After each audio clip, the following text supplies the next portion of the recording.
नीचे एक गुफा में उतर रहा हूँ जो पृथ्वी में 5 किलोमीटर से ज्यादा गहरी है। चाहे हमें ये पसंद हो या ना हो, जैसे ही मैं और मेरे दोस्त जमीन को छुएंगे, हम यहाँ फंसे रहेंगे अगले 7 दिनों तक। मैंने शायद कभी कुछ इतना खतरनाक नहीं किया होगा। सबसे पहली चीज, हमें वहाँ से दूर जाना होगा जहाँ से हम नीचे आए थे। क्यों? अगर तूफान आया तो ये जगह बाढ़ की चपेट में आ सकती है, समुद्र की तरह भर सकती है और हमें डुबो भी सकती है। इसीलिए हम बेस कैंप गुफा में आगे लगाने वाले हैं।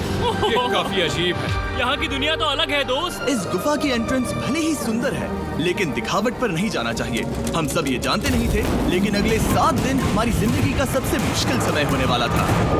ये बहुत बुरा आइडिया था। ठीक है, कुछ घंटों में अंधेरा हो जाएगा और अगर हमारे पास कैंप नहीं होगा तो बहुत बड़ी प्रॉब्लम हो जाएगी। हमें पता भी है कि तुम कहाँ जा रहे हम हो। कैंप के लिए फ्लैट जमीन ढूंढ रहे हैं। गुफा के अंदर आने पर हमें अचानक आने वाली बाढ़ से बचने के लिए ऊंचाई पर एक जगह मिली, जिसका मतलब है कि ये हमारे कैंप के लिए बिल्कुल परफेक्ट है।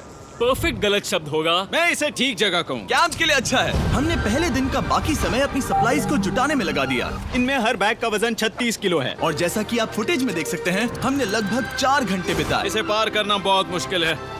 हम ये सब हमारे बेस कैंप तक ले जा रहे हैं। ठीक है, हमने यहाँ कुछ लाइटें जला रखी हैं। हमारे सप्लाईज फाइनली हमारे बेस कैंप तक आ गए। और अगर तुम कैमरा उधर घुमाओगे तो आपको दिखेगा वहाँ कितना अंधेरा है। इसमें पूरा दिन लग गया और इसीलिए हमने कैंपिंग के लिए कम से कम तैयारी की है। हमने कुछ रस्सियां लटकाने के लिए होल्स किए। इन्हें पकड़ो, खुद को ऊपर खींचो। लगता है ये बिस्तर को संभालने के लिए सही होगी। और हमारे सर्वाइवल गाइड जोल की मदद से हमने बिस्तर लटका दिए। ये पतली सी रस्सी मेरे बिस्तर को संभालेगी। हाँ। रात का खाना खाया और जोरदार ठंड के लिए तैयार हो गए। सच कहूँ तो मैंने जितना सोचा था, ये बिस्तर उससे कहीं ज्यादा कंफर्टेबल है। Oh God, मेरा सर इतना बड़ा क्यों दिख रहा है? ये गुफा 2.5 किलोमीटर गहरी है और हम अभी इसके एंट्रेंस पर ही कैंपिंग कर रहे हैं। कल हमें काफी कुछ एक्सप्लोर करना है। तुम लोगों की नींद कैसी रही? बुरी तरह। मैं नहीं सोया। बहुत ही उलझन भरा माहौल है। गुफा के ऊपर से लगातार पानी टपक रहा है। हमने अपने ऊपर एक टार्प डाला, लेकिन फिर भी पानी हमारे बिस्तरों में आ रहा है। मैं एक आइडिया दूं? चलो अपने कैंप को और बेहतर बनाते हैं। हमें इन टार्प्स को जोड़ देना चाहिए ताकि यहाँ सोते वक्त हम सूखे रहें। बहुत अच्छा आइडिया है। मैं सिर्फ एक यूट्यूबर नहीं हूँ, ठीक है? मेरा बिस्तर यहाँ तक निकलता है। क्या ये कोई मजाक है? मैं अभी अभी अपने बिस्तर से निकला था यार। और हमें उस समय समझ नहीं आया, लेकिन ये गड्ढा लगभग 40 फीट गहरा है। तो जब शॉन और मैंने सुपर टॉप पर काम करना शुरू किया, मैक और कार्ल ये देखने गए कि ये गड्ढा कितना खतरनाक है। वहाँ ऊपर मेरा बिस्तर देख सकते हो? मैं वही सोया था। अब ये देखो। क्योंकि यहाँ सब कुछ एक जैसा दिखता है और गुफा में हमें ट्रैक करना शायद काफी मुश्किल होगा, इसीलिए इस मैप पर आप देख सकते हैं कि हमारा बेस कहाँ है और वो कितनी दूर जा रहा है। ठीक है, मैं कल हो ना हो। ओह, ये पागलपन है। जब तक बॉयज एक्सप्लोर कर रहे हैं, मुझे और शॉन को कैंप पर काम करना पड़ रहा है। यहाँ ये स्लीपिंग बैग क्यों पड़ा है? इसमें टॉयलेट जैसी बदबू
तरह। हाँ परफेक्ट। जोल सबसे अच्छा केव गाइड।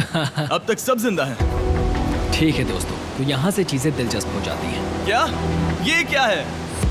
तो अब से वेट सूट पहनने होंगे, हम सब तैरने वाले हैं। कल मैक और कार्ल इसके बारे में मजाक कर रहे थे, लेकिन इस गुफा के एडवेंचर का बाकी हिस्सा एक जमा देने वाली नदी में होता है। ओह माय गॉड, ये पागलपन है। वेट सूट ही एक तरीका है जिससे हाइपोथर्मिया से बचा जा सकता है। हम ये क्यों कर रहे हैं? ये जिंदगी में एक ही बार करने मिलेगा, क्योंकि उसके बाद तुम मर जाते हो, समझे? गुफा के अंत तक पहुंचने के लिए हमें इस नदी में कूदना होगा और पत्थरों के बीच से होकर तेजी से बहती नदी को पार करना होगा और सावधानी से इनके बीच से गुजरना होगा। धीरे धीरे चलो, इससे तुम्हारे पैर पीछे जाएंगे। ठीक है, मैं नदी में जा रहा हूँ। ध्यान से लेफ्ट साइड की दीवारों को फॉलो करो। ये बहुत ठंडा है। तुम कर लोगे जिमी।